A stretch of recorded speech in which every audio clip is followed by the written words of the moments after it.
Les dividendes versés aux actionnaires ont atteint un nouveau record mondial de 1430 milliards de dollars en 2019, mais leur croissance a marqué le pas et devrait se maintenir au même niveau en 2020, d'après un rapport publié lundi 17 février.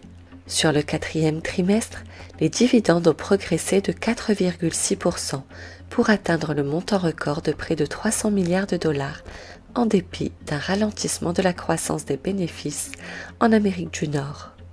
La France, principal payeur de dividendes en Europe, a été le seul pays à battre son record annuel, plus de 1,3% à 63,9 milliards de dollars, et ceci grâce aux importants dividendes extraordinaires de Natixis et d'Engie.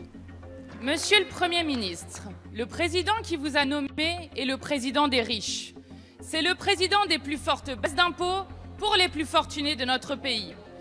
Les riches le remercient. La France est championne d'Europe des dividendes. Le président des riches, c'est l'ennemi des pauvres. Vous n'êtes pas qu'une équipe au service des banquiers d'affaires. Vous êtes également une machine à fabriquer de la pauvreté en masse. 400 000 nouveaux pauvres en 2018. Si vous saviez ce que vivre avec moins de 1 050 € par mois veut dire, vous n'auriez pas précarisé le droit du travail, exclu 1 million de personnes de l'assurance chômage, ni baissé les APL. Si vous saviez ce que vivre dans la pauvreté veut dire, vous n'auriez pas offert sur un plateau des milliards à ceux qui se gavaient déjà. Si vous saviez ce que vivre dans la pauvreté veut dire, vous n'auriez pas réprimé avec une violence de bourgeois apeurés le mouvement des Gilets jaunes. Plus de 9 millions de pauvres en France. Et vous osez supprimer l'Observatoire national de la pauvreté.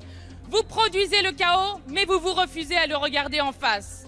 Regardez-les, entendez-les, ces gens qui vivent dans la misère ou craignent d'y être bientôt confrontés. La pauvreté augmente et les inégalités se creusent. Vous ruinez l'État et détruisez le peu de justice fiscale qui restait dans notre pays. Les riches refusent d'accomplir leur devoir républicain de solidarité nationale. De plus en plus de personnes n'arrivent même plus à manger 3 fois par jour, mais la ministre Pénicaud gagne 62 000 € par an avec votre réforme de l'ISF. On n'est jamais mieux servi que par soi-même.